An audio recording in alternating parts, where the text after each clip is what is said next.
IDF का Hamas पर ताबड़तोड़ हमला जारी है। अब तक गाजा में 4137 लोगों की मौत की खबर सामने आ रही है।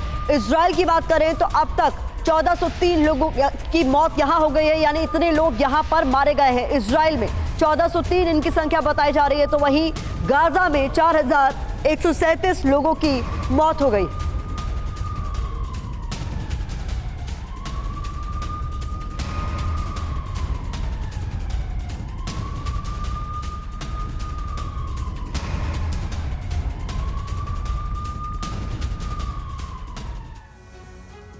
आइए अब आपको बता देते हैं कि पहले दिन से अब तक इजराइल और गाजा में किस तारीख को कितने लोग मारे गए, और 9वें दिन से आईडीएफ ने हमास पर विध्वंसक प्रहार तेज कर दिए हैं। इसका असर ये रहा कि गाजा में तो मौत का आंकड़ा बढ़ता गया, इजराइल में भी यहां पर थमने लगा। देखिए, जंग में मौत के आंकड़ों की बात करें तो इजराइल की बात करें हम, पहला दिन बता रहे 7 अक्टूबर 2023 100 मौत का आंकड़ा इजराइल में, तो गाजा में 200। इसके बाद आगे बढ़ते हुए हम आपको अगले दिन की बात बता रहे हैं। यह है दूसरे दिन के आंकड़े। 8 अक्टूबर की बात हम कर रहे हैं, 500 इजराइल में तो 170 गाजा में। इसके बाद आप आगे बढ़िए, तीसरे दिन की बात करें तो 200 लोगों की मौत इजराइल में हुई और गाजा में 140 लोगों की। इसके बाद चौथे दिन की बात करें तो 100 लोगों की मौत इजराइल में हुई, 260 लोगों को अपनी जान गाजा में गंवानी पड़ी। बात करें फिर पांचवें दिन की तो 300 का मौत का आंकड़ा इजराइल से सामने आया, तो 180 लोगों की जान गाजा में गई, यह खबर सामने आई। और आप छठे दिन को देखिए, छठे दिन में इजराइल में एक भी शख्स की मौत नहीं हुई, शून्य नहीं रहा यह आंकड़ा, लेकिन गाजा में 250 लोगों को अपनी जान गंवानी पड़ी।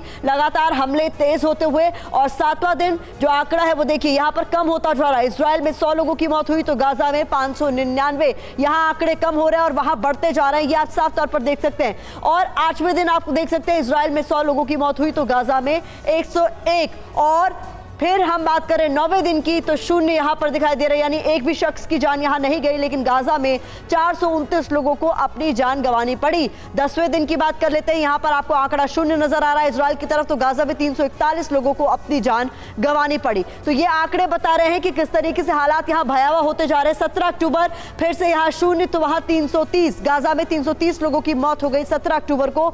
और 18 अक्टूबर को 12वां दिन इजराइल में शून्य, तो वहां 478 गाजा में लोगों को अपनी जान गंवानी पड़ी। और इसके बाद 13वें दिन इजराइल में 3 लोगों की मौत हुई, गाजा में 307 लोगों की मौत हुई। 14वें दिन की बात करें तो यहां पर फिर से आंकड़ा शून्य है और वहां गाजा में 352 लोगों की मौत हुई है। लगातार हमले जिस तरीके पर, और कुल टोटल का भी आंकड़ा आपके सामने हम रख रहे हैं, 1403 लोगों की इजराइल में मौत हुई तो गाजा में 4137 लोगों की मौत हो गई है। तो ये इस वक्त की बड़ी खबर है।